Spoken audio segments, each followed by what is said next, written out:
Nowadays, lots of games aren't built to be a game first, but rather to be monetized from the beginning to make sure it makes as much money as possible. Due to this, many games are now in bad states, and yet they're asking more and more money each and every time. Hello and welcome, fellow virgins. It is I, Super Virgin here, and today I'd like to talk about how microtransactions are killing video games. Now, microtransactions have existed for quite a while. They first started back in 2006 when a fun little guy called Todd Howard decided to sell horse armor, which was purely cosmetic, for $2.50. Now, at the time, he was laughed at. Bethesda was seen as just a shameless little cash grab for a little thing called a microtransaction. But I think we all know that nowadays this has gotten a lot worse. Now, I gotta say that before I continue with this video, if microtransactions were just that, they were just cosmetic, they were small little purchases, nothing too major, then honestly I wouldn't bat an eye. But I think, like I just stated, it's gotten a lot worse throughout the years, and it's more than just cosmetics. And that's kind of where the problem lies, because after 2006, it would definitely take a few years before gamers really started seeing these microtransactions being added. And after time was spent more and more, these microtransactions got more and more severe throughout the years, and now we're at a point where it's just way too much. Of course, it couldn't stay that way, because already in 2009 FIFA Ultimate Team was made, which changed microtransactions. Up until that point, it was only just seen as something that you could add as a cosmetic for a bit of a cash grab. But now with FIFA Ultimate Team, you could actually buy player packs, which were randomly generated. You'd get a certain amount of players for your team that you would be making your ultimate team in that case. And for the first time, you actually had microtransactions that could alter your gameplay. You had pay-to-win mechanics, and people would, of course, partly purchase these packs because you want to play with your favorite football players if you're a big football fan. But on the other hand, there's also, of course, but if he spends a lot of money and he's gonna get the best players, and if I play online, I'm going to come up against these players, they're gonna defeat me. So that's where the pay-to-win aspect comes in, and that's where people are gonna be like, if I spend a bit more extra money, I might actually be able to win more easily, which is, of course, also not good. And now that has, of course, grown to insane numbers. EA alone has made $1.62 billion. That's an insane amount of money in 2021 on microtransactions alone. So we're not looking at the games getting purchased, just microtransactions alone. This is insane. And to top it all off, it's made in such a way that incentivizes players to just keep buying more and more and more, because what are the chances of you actually getting what you want? When you make a system that is made in such a way where you need this player and this player and this player, and only those really work well together, you're going to want those certain players, and leaving it up to random chance is where all that money comes in. Some people have reported to putting in even thousands of dollars, thousands of whatever currency they're using, and just using all that money to open packs for still not getting what they needed to get. So there's a bit of a gambling side to this, on top of it already being advertised to children. That is also a very big part of this. They're advertising this to kids. These are impressionable little kids that buy these packs, or that see people buy these packs and see people play with these ultimate teams, these best teams that they can find, only for it to not be them, so they are incentivized to buy it themselves. Then there's, of course, all these big YouTubers who get sponsored, or who just have so much money that they can make videos about it, because they realize that if I make a video about this, then I'm gonna get lots of views, I'm gonna make more money.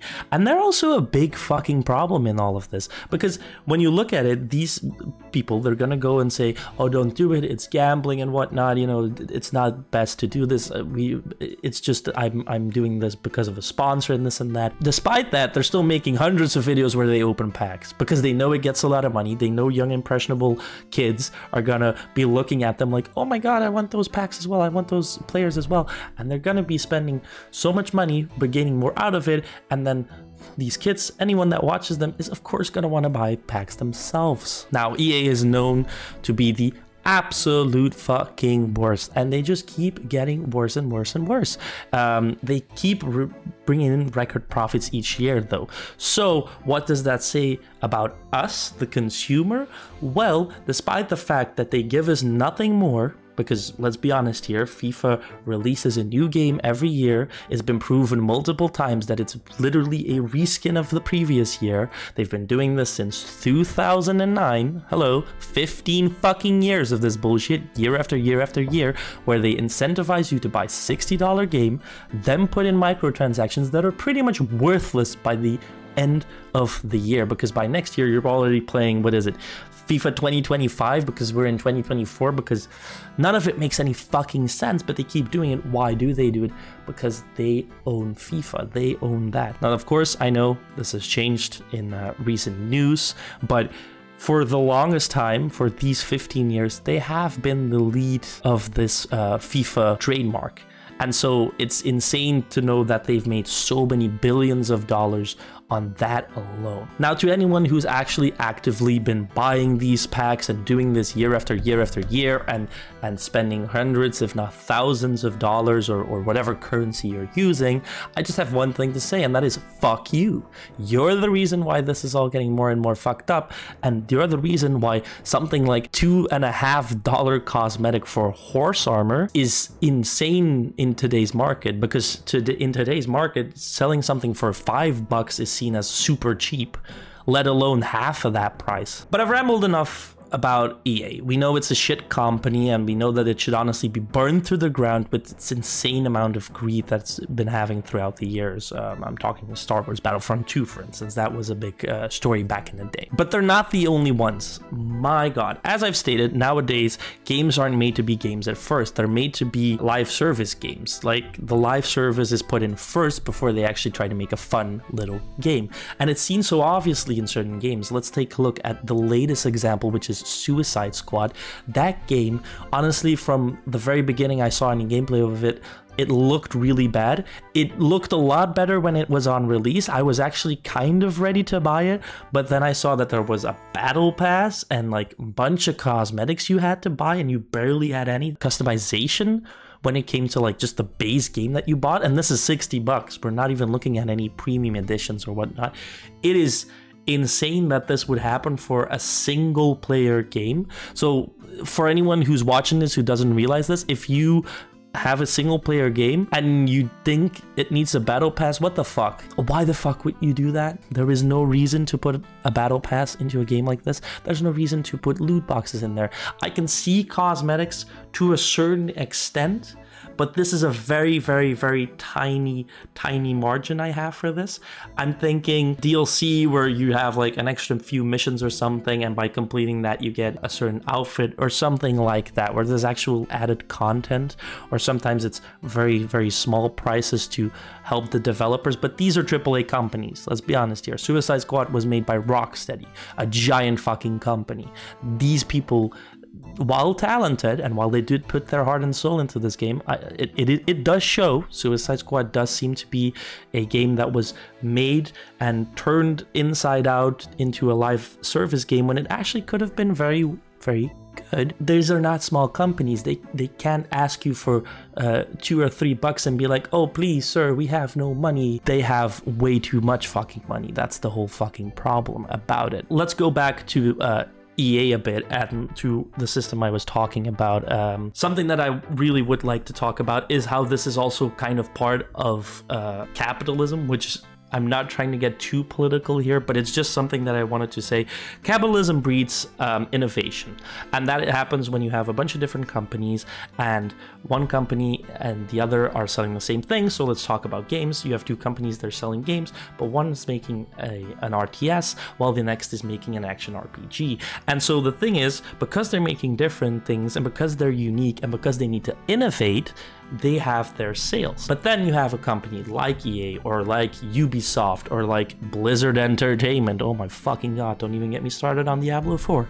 But you have companies like this, and they have so much of the market, right? They have so much money, and they do these little things. They do barely anything, and they still get all this money because, as I stated previously, they, for instance, EA owns FIFA or something like that. You know, they own the IPs of the biggest things out there, the most beloved out there, and people will just eat it up. Why wouldn't they? Why would you make a new IP or try something new when you know that it could fail?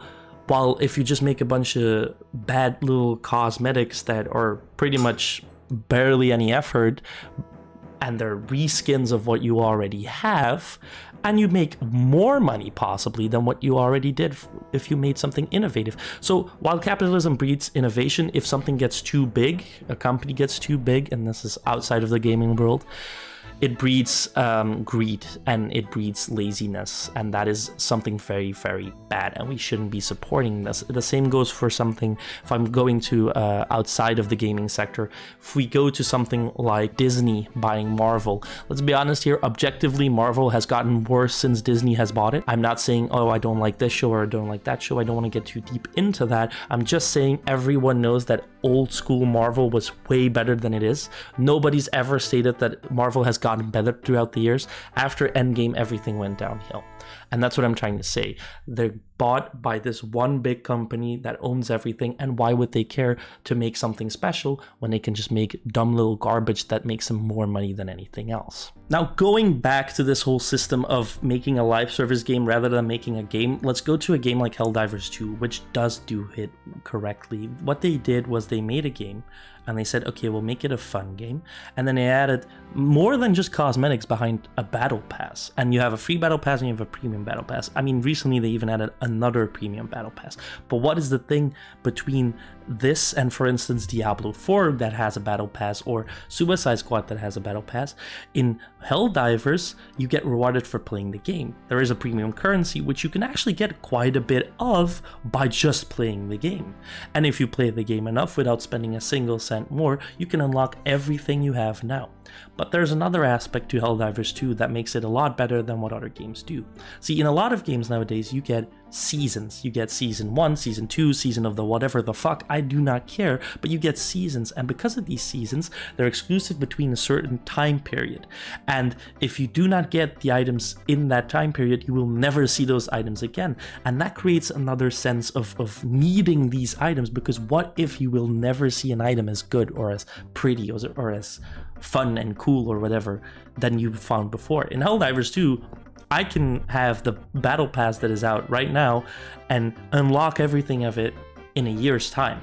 So I'm not incentivized to play the game that much more, which isn't necessarily needed, because a battle pass shouldn't incentivize a player to keep playing when they don't want to play the game. The game itself should incentivize you to do that.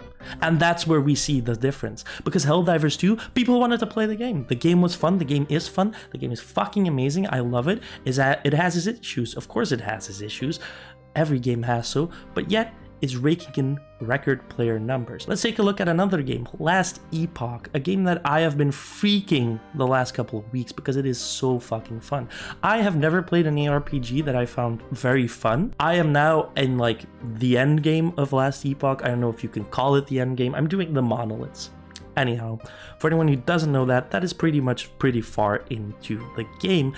I played it because I wanted to play it. I didn't play it because I had a battle pass telling me, oh hey, but if you kill so many of this, you get a new cosmetic. No, there's actually a system in that game that goes like, okay, you can choose what reward you want to do, and what reward you're gonna get is this. That is a system that works. Why can't we do this with everything? Why does it have to sit behind paid battle passes?